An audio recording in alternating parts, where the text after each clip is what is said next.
एक और बड़ी खबर महाराष्ट्र से मिल रही है, जहां के बीड में सड़क हादसे से हाहाकार मच गया। गाड़ी से टक्कर के बाद डीजल टैंकर में जबरदस्त धमाका हुआ और बीड में डीजल लीक होने से टैंकर में भीषण आग लग गई। धमाके के साथ ही दूर दूर तक आग की लपटें फैली हुई नजर आई। हादसे में टैंकर ड्राइवर के बुरी तरह से झुलसने की भी खबर है। आग बुझाने के लिए मौके पर दमकल की टीम भी मौजूद है।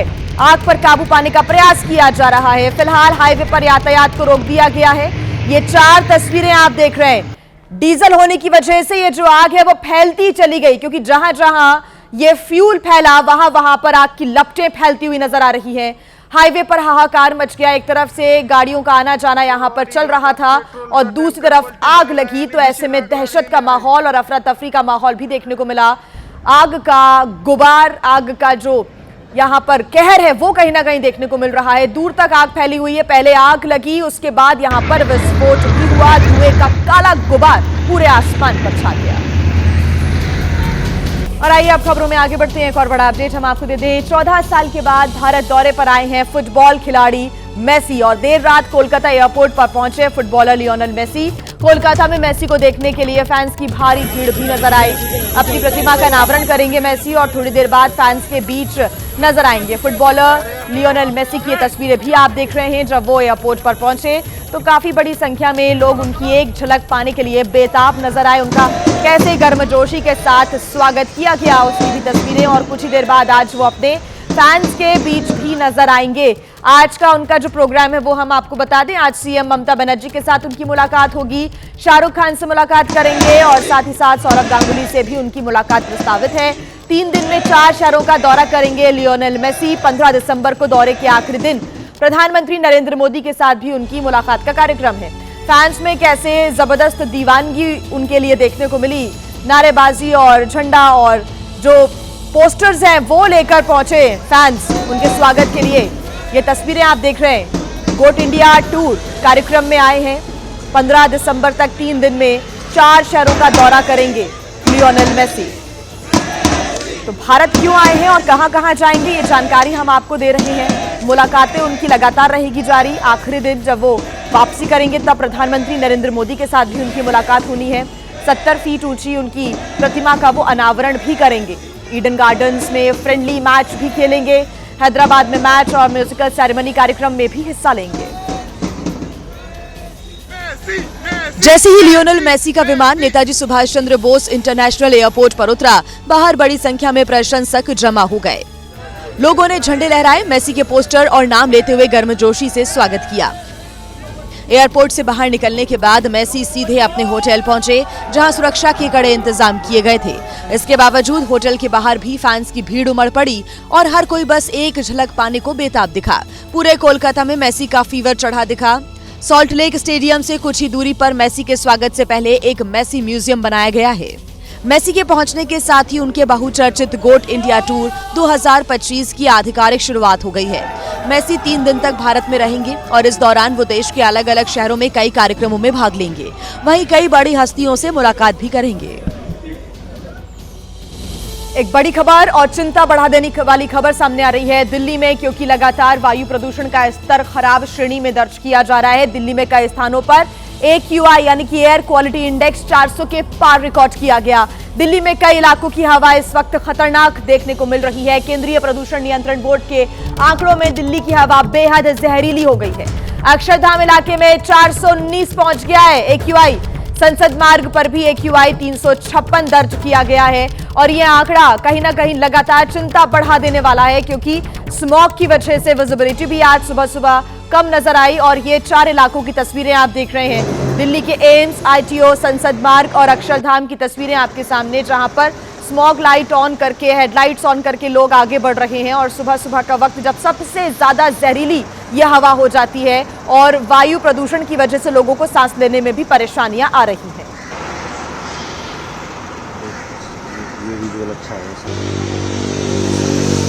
दिल्ली NCR में जहां एक और प्रदूषण की वजह से जहरीली सांस बनी हुई है, ऐसे में अब दिसंबर के महीने में स्मॉग का एक बड़ा सा चादर देखने को दिल्ली NCR में मिल रहा है। सबसे बड़ी बात है कि हम इस समय दिल्ली के कर्तव्य पथ पर मौजूद हैं और आप देखिए मेरे ठीक पीछे राष्ट्रपति भवन है, लेकिन तमाम जो राष्ट्रपति भवन के इलाके हैं वो तो दिख नहीं रहे हैं। और सबसे बड़ी बात है कि ये स्मॉग का एक बड़ा चादर आपको देखने को मिल रहा है और इसी तरीके का कमोवेश दिल्ली एनसीआर के हर इलाके में देखने को मिल रहा है। वजह यह है कि जो विजिबिलिटी है वो बेहद कम है, इसलिए जो गाड़ियां भी गुजर रही हैं वो अपनी हेडलाइट जला कर रखती हैं, क्योंकि विजिबिलिटी कम हो जाने की वजह से कहीं ना कहीं जो खतरा है वो बढ़ जाता है और इसी की वजह से गाड़ियां जो हैं वो हेडलाइट है उसको जलाकर ही निकल रही हैं। दिल्ली एनसीआर में इसी तरीके के स्मॉग की चादर हर जगह देखने को मिलेगी, चाहे ये मैं आपको तस्वीरों में दिखाऊं जो राष्ट्रपति भवन है वो और ठीक मेरे पीछे आपको इंडिया गेट, ये दोनों फिलहाल स्मॉग के इस बड़े चादर में गायब से दिख रहे हैं। वजह यह है कि जो कोहरा है वो भी बढ़ा हुआ है और प्रदूषण, यानी कि दोनों की वजह से जो सफ़ेद चादर है वो देखने को मिल रहा है और इसी तरीके की स्थिति दिल्ली एनसीआर के तमाम इलाकों में देखने को मिल रही है।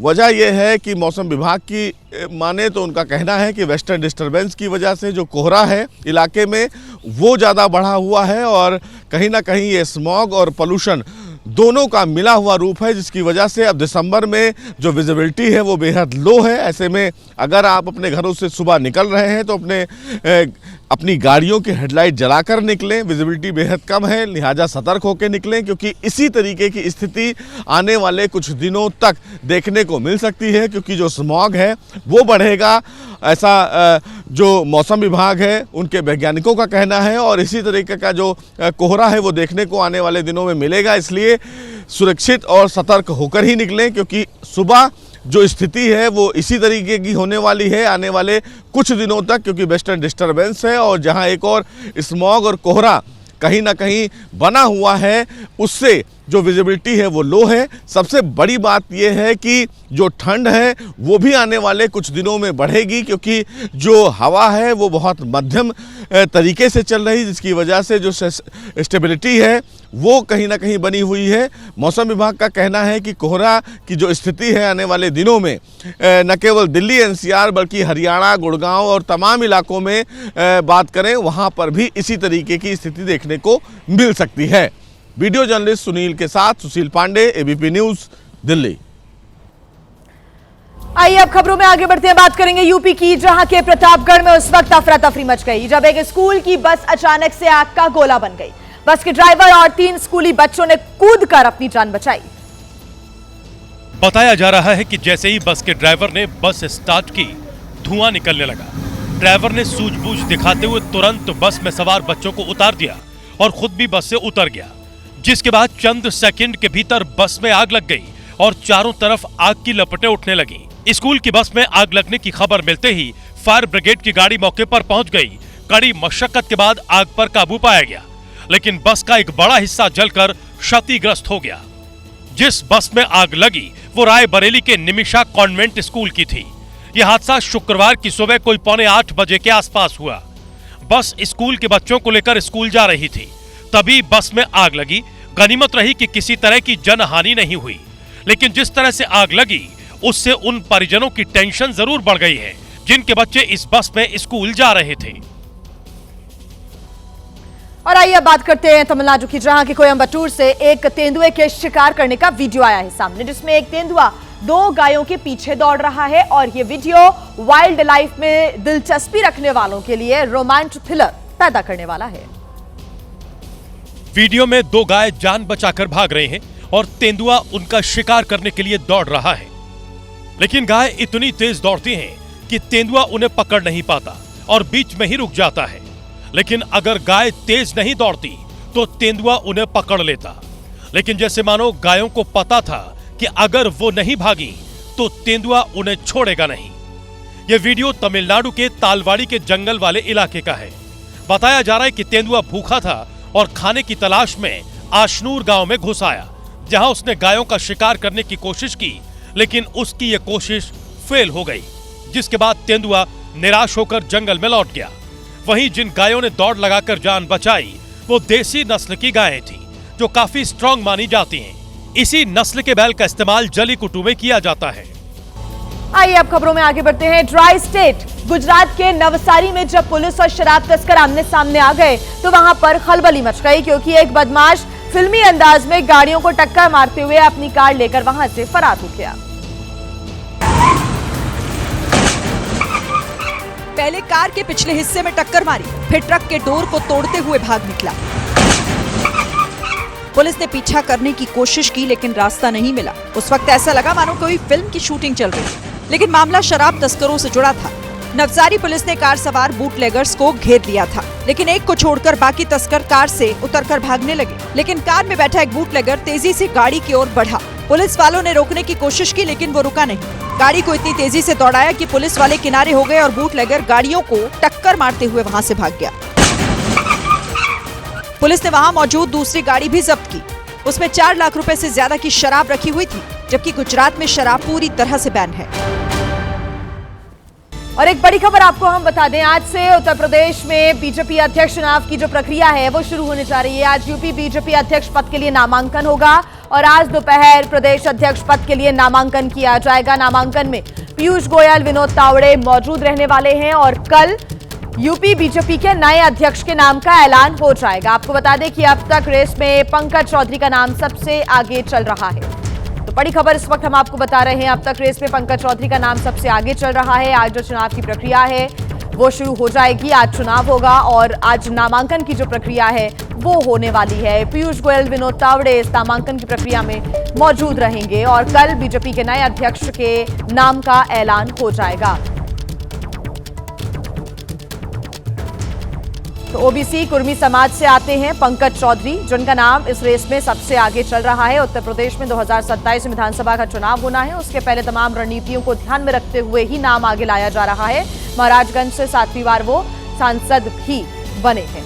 केंद्र सरकार में वित्त राज्य मंत्री का उन्हें पद मिला। यूपी में 2027 में विधानसभा के चुनाव में बीजेपी का सारथी आखिर कौन होगा?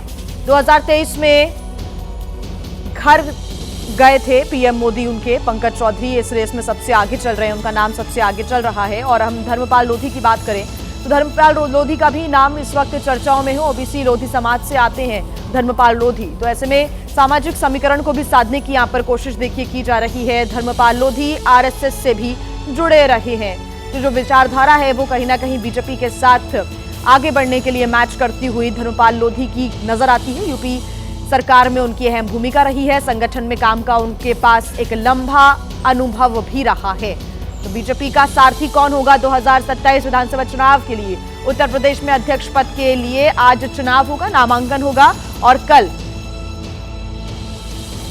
नए अध्यक्ष का ऐलान हो जाएगा। बीएल वर्मा का भी नाम चल रहा है, जो ओबीसी समाज से आते हैं। वर्तमान में बीजेपी के राज्यसभा के सांसद हैं बीएल वर्मा। केंद्र में खाद्य उपभोक्ता राज्य मंत्री भी हैं बीएल वर्मा। मंत्री के रूप में केंद्र में दूसरा उनका यह कार्यकाल है। अहम भूमिका वो निभा रहे हैं। बीएल वर्मा का नाम भी इस रेस में आगे चल रहा है। तो धर्मपाल लोधी, बीएल वर्मा और पंकज चौधरी, ये वो 3 नाम हैं जो कि इस वक्त चर्चा का विषय बने हुए हैं। हरीश द्विवेदी की बात करें तो उत्तर प्रदेश में बीजेपी का ब्राह्मण चेहरा है, तो ऐसे में तमाम जो समीकरण है उनको साधने की कोशिशें की जा रही है। सरकार संगठन में उन्हें अच्छा खासा कार्य का अनुभव भी है। बस्ती से सांसद रह चुके हैं हरीश द्विवेदी, जिनके नाम की भी चर्चा हो रही है।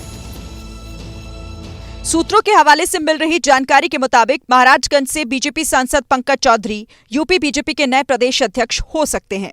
पंकज चौधरी रेस में सबसे आगे चल रहे हैं और केंद्रीय नेतृत्व की पसंद भी बने हुए हैं। यूपी के नए बीजेपी प्रदेश अध्यक्ष के चुनाव को लेकर शनिवार को लखनऊ में नामांकन होना है। इस चुनाव में 5 लोकसभा सांसद वोट डाल सकेंगे, जबकि 8 विधान परिषद सदस्य भी वोट करेंगे। इसके अलावा 26 विधानसभा सदस्य और 425 जिलाध्यक्ष, प्रदेश प्रांतीय परिषद सदस्य वोट डालने के पात्र होंगे। पंकज चौधरी का नाम कितना आगे चल रहा है, इसका अंदाजा आप संसद से आए एक बयान को सुनकर लगा सकते हैं। कांग्रेस सांसद दीपेंद्र हुड्डा ने लोकसभा में कार्यवाही के दौरान एडवांस में ही पंकज चौधरी को बधाई दे डाली। जो पंकज चौधरी जी आपके एमओएस यहाँ पे उपस्थित हैं, उन द्वारा राज्यसभा में एक उत्तर दिया गया, उनको बधाई भी देते हैं। उनका अच्छा आपकी पार्टी में पदोन्नति होने जा रही है। और एक और बड़ी खबर हम आपको बता दें, थोड़ी देर में दिल्ली से लखनऊ के लिए रवाना हो जाएंगे पंकज चौधरी और सुबह 10:45 पर दिल्ली से लखनऊ रवाना होंगे पंकज चौधरी। और पंकज चौधरी के साथ बताया जा रहा है कि रमापति राम त्रिपाठी भी मौजूद रहेंगे। पंकज चौधरी के साथ विनोद तावड़े भी लखनऊ जा सकते हैं। विनोद तावड़े पर्यवेक्षक हैं और नामांकन की जो प्रक्रिया है वो उनकी मौजूदगी में होगी। पीयूष गोयल, विनोद तावड़े की मौजूदगी में ही जो नामांकन की प्रक्रिया है वो होने जा रही है आज दोपहर में। और कल दोपहर तक उत्तर प्रदेश के नए अध्यक्ष के नाम का ऐलान भी हो जाएगा। तो बीजेपी का अध्यक्ष कौन होगा उत्तर प्रदेश में, इस पर लगातार संशय बना हुआ है, लेकिन कुछ नाम हैं जो कि लगातार आगे चल रहे हैं। तो कुल मिलाकर ये कहें तो लगभग देखिए उत्तर प्रदेश बीजेपी का अध्यक्ष का जो नाम है वो फाइनल ही माना जा रहा है। और रविवार यानी कि कल सिर्फ जो औपचारिक ऐलान होना है वही बाकी रह गया है। लेकिन पंकज चौधरी के अलावा कई और नाम हैं जो यूपी बीजेपी अध्यक्ष की रेस में आगे चल रहे हैं। इसमें आपको बता दें कि सबसे दूसरा जो बड़ा नाम है वो धर्मपाल लोधी का है। धर्मपाल लोधी अभी उत्तर प्रदेश कैबिनेट में मंत्री हैं, आरएसएस से भी जुड़े रहे हैं। क्योंकि धर्मपाल लोधी ओबीसी वर्ग से आते हैं, इसलिए चर्चा ये हो रही है कि पार्टी आलाकमान धर्मपाल लोधी के नाम का ऐलान भी कर सकता है।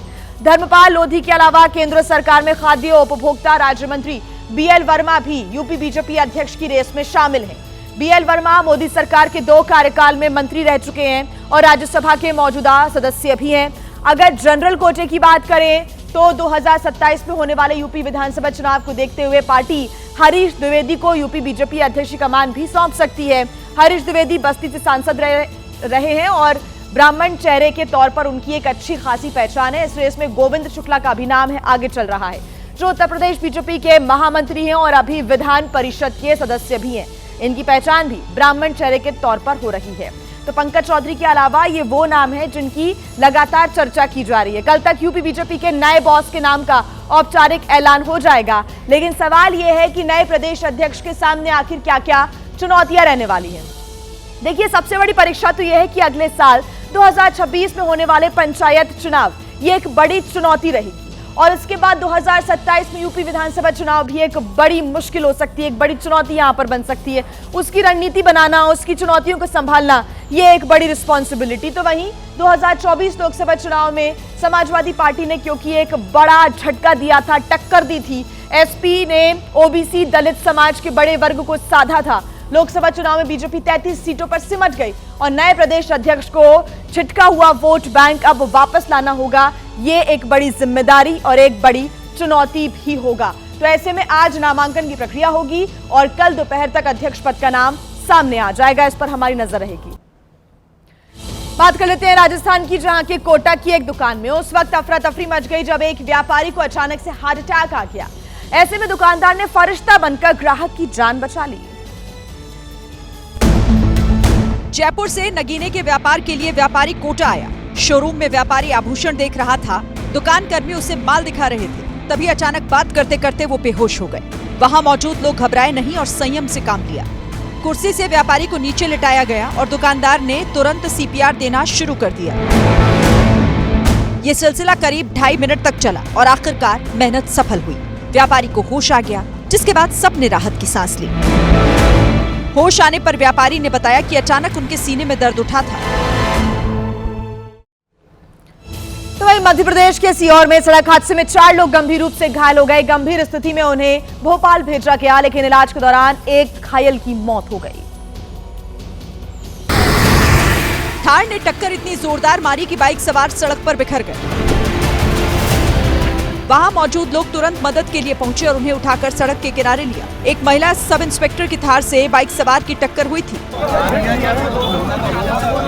हादसे के बाद पता चला कि इस महिला सब इंस्पेक्टर की थार की चपेट में सबसे पहले कंबल बेचने वाले आए। दोनों सड़क किनारे कंबल बेच रहे थे। उसके बाद बाइक में टक्कर लगी और बाइक पर बैठे दोनों व्यक्ति सड़क पर गिर गए। थार अनियंत्रित होकर सड़क की पटरी से उतरकर गड्ढे में चली गई। मामला सीहोर के बिल्किसगंज चौराहे का है। थार वहां के आष्टा थाने में तैनात एसआई किरण राजपूत चला रही थी।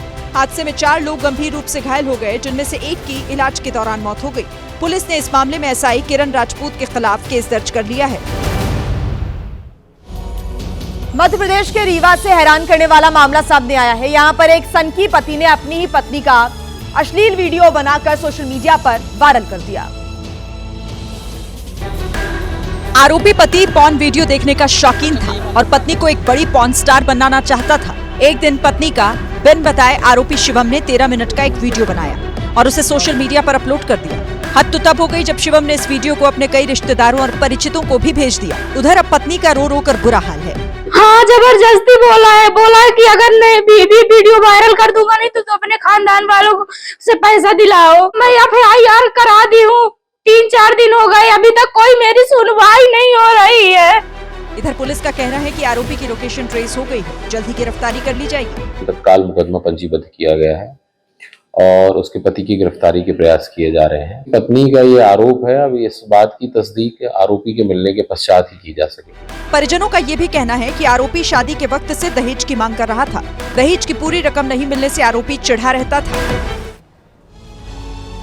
यूपी की राजधानी लखनऊ में एक सनकी आशिक ने अपनी प्रेमिका को गोली मार दी। घायल प्रेमिका का अस्पताल में इलाज चल रहा है, तो वहीं आरोपी युवक फरार चल रहा है, जिसकी पुलिस तलाश कर रही है। लवली और आकाश का पिछले 1.5 साल से प्रेम प्रसंग चल रहा था, लेकिन एक बात थी जो आकाश को हमेशा खटकती, वो था लवली का डांस करना। क्योंकि लवली एक पेशेवर डांसर थी, यही वजह थी कि लवली आकाश से पिछले 6 महीने से बात नहीं कर रही थी। इस बात पर आकाश आग बबूला हो गया। आज पहले दोनों के बीच मुलाकात हुई। जब बात बिगड़ने लगी तो आकाश ने बंदूक से फायरिंग कर दी। हमले में लवली बुरी तरीके से घायल हो गई। लवली के दाहिने हाथ में गोली लगी। आनन फानन में लोक बंधु अस्पताल में उसे एडमिट कराया गया, जहां उसका इलाज चल रहा है। हालांकि पीड़िता की हालत खतरे से बाहर है। गोवा अग्निकांड के गुनहगार लूथरा ब्रदर्स जल्द भारत आएंगे। उन्हें बैंकॉक के इमिग्रेशन ब्यूरो के डिटेंशन सेंटर में रखा गया है, जहां से एबीपी न्यूज संवाददाता मनोज वर्मा ने अपनी एक्सक्लूसिव रिपोर्ट भेजी है और बताया है कि कब और कैसे दोनों भारत आएंगे। नाइट क्लब अग्निकांड के आरोपी लूथरा ब्रदर्स की गिरफ्तारी के बाद की ये तस्वीर है। गौरव लूथरा और सौरभ लूथरा जो है इस वक्त इसी इमिग्रेशन ब्यूरो के अंदर एक डिटेंशन सेंटर बना हुआ है, वहां पर दोनों मौजूद हैं। दोनों को भारत लाने के लिए एजेंसियां कागजात तैयार कराने में जुटी हैं। भारत लाने में देरी इसलिए हो रही है क्योंकि दोनों का जो पासपोर्ट है वो रद्द हो चुका है। ऐसे में एक इमरजेंसी ट्रैवल सर्टिफिकेट जो है वो इशू किया जाता है, जो अभी तक नहीं हो पाया है। तो ऐसे में सवाल है कि लूथरा ब्रदर्स भारत कब आएंगे? कागजात तैयार करने में और कितना वक्त लग सकता है? दरअसल शनिवार और रविवार के दिन बैंकॉक के ऑफिस बंद रहते हैं। ऐसे में लूथरा ब्रदर्स का सोमवार से पहले आना थोड़ा सा मुश्किल लग रहा है, लेकिन अधिकारियों से ये भी जानकारी मिली है कि कुछ स्पेशल केसेस में सर्टिफिकेट इशू किया जाता है।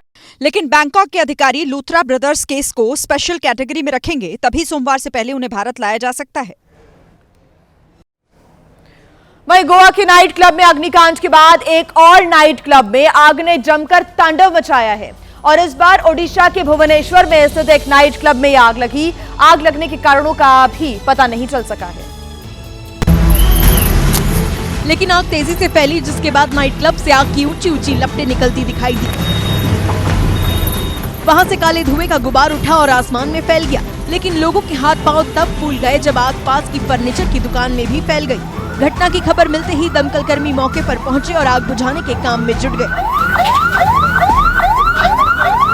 काफी कोशिश के बाद आग पर काबू पाया गया, लेकिन इस आग में नाइट क्लब पूरी तरह बर्बाद हो गया। वहां रखी कुर्सियां और फर्नीचर समेत सभी सामान जलकर राख हो गए।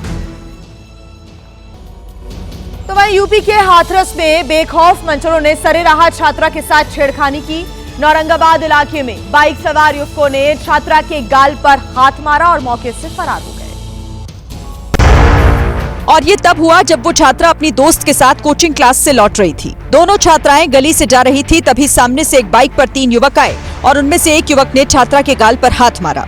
मंचलों की यह हरकत वहां लगे सीसीटीवी में रिकॉर्ड हो गई। घटना के बाद बाइक सवार आरोपी फरार हो गए। वायरल वीडियो का पुलिस ने संज्ञान लिया और आरोपियों पर सख्त कार्रवाई की बात कही। पाकिस्तान का फील्ड मार्शल बनते ही असीम मुनीर ने अपने तेवर दिखाने शुरू कर दिए हैं। पूर्व पीएम इमरान खान को जेल में ठिकाने लगाने के बाद मुनीर ने अपने एक और दुश्मन को जेल भेजकर चैन की सांस ली है। ये कोई और नहीं, पाकिस्तानी खुफिया एजेंसी ISI के पूर्व चीफ फैज हमीद है, जिसका न केवल कोर्ट मार्शल हुआ है बल्कि ऑफिशियल सीक्रेट एक्ट और देश की राजनीति में दखल देने के आरोप में 14 साल की सजा भी सुना दी गई है।